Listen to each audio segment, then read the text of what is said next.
What's up, Sooner fans? Welcome back to the Sooner Surge for the lunchtime chat. Here with the Sooner Surge guys. Don't forget to click subscribe, turn on your notifications, and keep liking and commenting. It's football time in Oklahoma, especially on the high school realm, where a lot of teams are starting scrimmages tonight. Over in Carl Albert, you have a chance to go see Kevin Sperry, future Sooner, as well as Xavier Robinson, along with some guys like Andy Bass, Nate Roberts. That may be it over there that I'm trying to think of Sooner guys. But over on this side of the state at Union, you got Devon Jordan. You got the Williams Winery, but you also got some other guys there at Lee Summit with Isaiah Mosey and the Moore guy that OU has had a commit from, I believe. So there's just a lot of good talent, chance to check out some high school games. And we're here for a little lunchtime chat where we're going to talk about, we want to hear from you guys, our viewers. Best high school football player you've seen play here in Oklahoma. I'm going to go ahead and start and then turn it over to these guys, but I'm going to go with Rocky Kalmus as someone. I grew up, graduated from Broken Arrow in 1995. We saw many good players play against the Tigers and play for Broken Arrow, but Rocky Kalmus was one that, as a BA fan, you hated to see him on the field. You couldn't stop him. He stopped you on the defensive side, and if it was ever short yardage situation, he would come in and tell you you couldn't stop him. He would get whatever yard was needed. That guy is going to be one of the greatest that ever played high school ball in Oklahoma. Yeah. I mean, I got a whole list of guys I could talk about. I really do.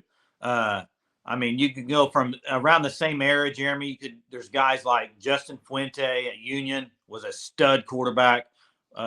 You got guys at Muskogee like Seth Freeman. Seth Luttrell, sorry. Seth Luttrell was a really good player at Muskogee. And I could go on and on. Kewan Jones, PJ Mills. I mean, Austin Box was unbelievable. If anybody remembers him, great player. But my number one player I saw in person was Damon Parker for Booker T. Washington. Damon Parker, he was so good, guys, that the PA announcer, which was Night Train Lane, I believe, he would say it when he got the ball. He would say, he gone. I mean, it was so obvious he was going to score. He was so fast, and if he hit the hole, it was over, guys. I mean, and Jeremy, I'm sure you watched him too, but he was unreal. And he had a good career at OU. I think not as good because the team wasn't as good, but he was unreal in high school. And his teammate, R.W. McQuarters, was a stud too.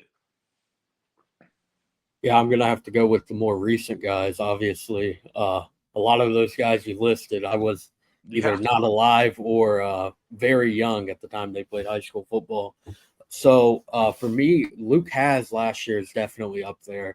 He was just as dominant gets at Bixby over the 3 years he was there in the run game, in the pass game.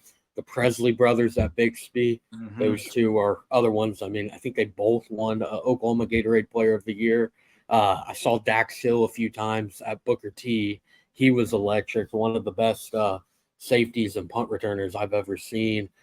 Last year, Cole Adams, the Battle of the Burbs game, he played the first half before he got injured, and I might still have it on my phone. I think he had like 170 yards receiving in the first half, a quarter and a half of football because he got hurt midway through the second quarter.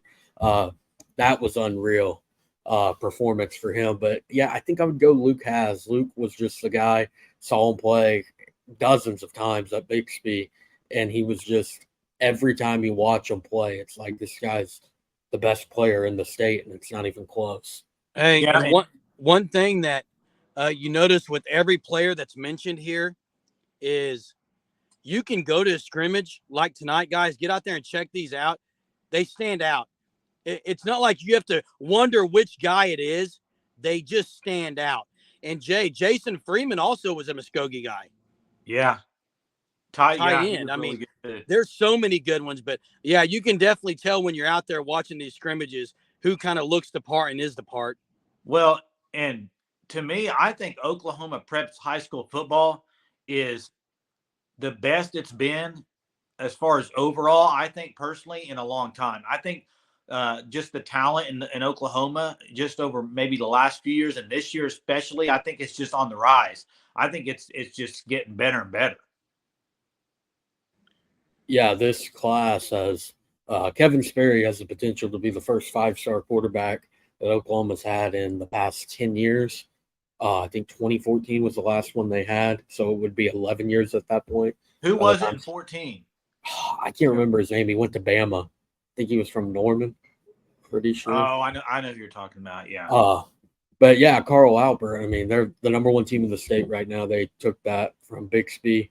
Not really a shock there. Bixby, I think, is going to kind of have a down year compared to what they have been. They're still going to compete for the state championship, but I don't think it's going to be that 56 game win streak of dominance like we've seen before. As you look, they lost 4 D1 guys. Like that's hard to replace. The Has brothers, Cale Fugate, Jacob Snyder, those guys are all gone. So they're kind of having to rebuild, which they still got playmakers. Cordell Goldsby's one, Sam McCormick. They still have those guys, but it's going to be a learning curve for them. But tonight, Carl Albert, that's really the scrimmage. I think that I'm going to be there. I think that's the one to be at if you're able to across the state, because Carl Albert has like 61 guys. You got Nate Roberts, who just decommitted from Notre Dame, but have to think OU is back in the mix. I know he's very good friends with Kevin Sperry, so that helps a lot. And then you also have Andy Bass. Andy Bass is committing on, I think it's Wednesday or Thursday. No, 24th. Yeah, 24th. Thursday next week. Again, OU's in the top 3 for that one. So just a lot of talent. Jeremy mentioned it, the Union scrimmage tonight. There's 3 OU, 2 OU commits, and 2 other guys that OU was either in the running for or still in the running for tonight.